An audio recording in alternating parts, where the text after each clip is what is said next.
kan eenyu? Kan garramuutiin. Kam abtaamuun? Abtaamuun jenne garramuu. Garramuu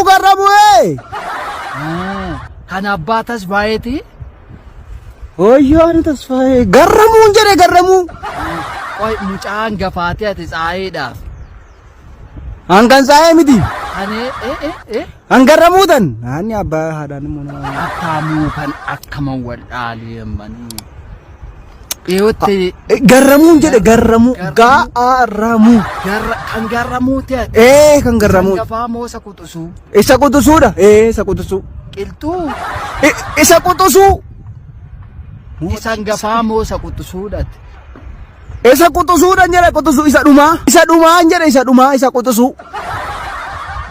Kami mee maadhi? Waaqayyo gooftaa. Dhumaadhaa quxisuun kee?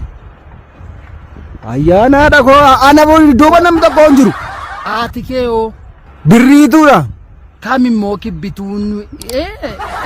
Kibbituun jenne birriitu. Isuman jedhem kibbituu eenyu jedhamte? Ayyaana haadha kibbituu irraa qabamtanii jiru. Ta'u kaa. Oy ati isa bar tokko xiqqoon turreet?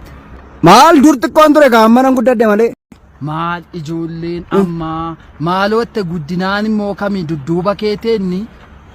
Lakki nan guddadhe jedhe maaltu immoo guddina? Beekee guddinaa kanaaf nan gaftamu ati quxisuudhaan jedhe. Hin qabnu nuyi guddinaa. Eessa? Manni marfee abtaamuu tokko gara gamaatii laata? Abtaamuu isa kam? Maaloo? Gara gamaati. Akaati. Maaloo garmaamaa hin fagaataa gara kamitti? Gara gamaatiin jedhe. Marfeechas 28 waraannatanii gooftaa Yesuus Kiristoos nagaanii laata. Hin fagaataa gara kamitti? Gara gamaa garuma gamaan jedhe kiiloomeetira 8 asirraa. Kami gammachuun immoo? Lakki gammachuun jenneen. Gara gama keessa gama. Akkam wanta wallaaleen daammanaa kan. Daammanaa waaqayyo gooftaadha. Baaboo. Dhaqaagaa. Edhimee. Dhaqaa. Kan eenyu naan jettee? Kan garramuu.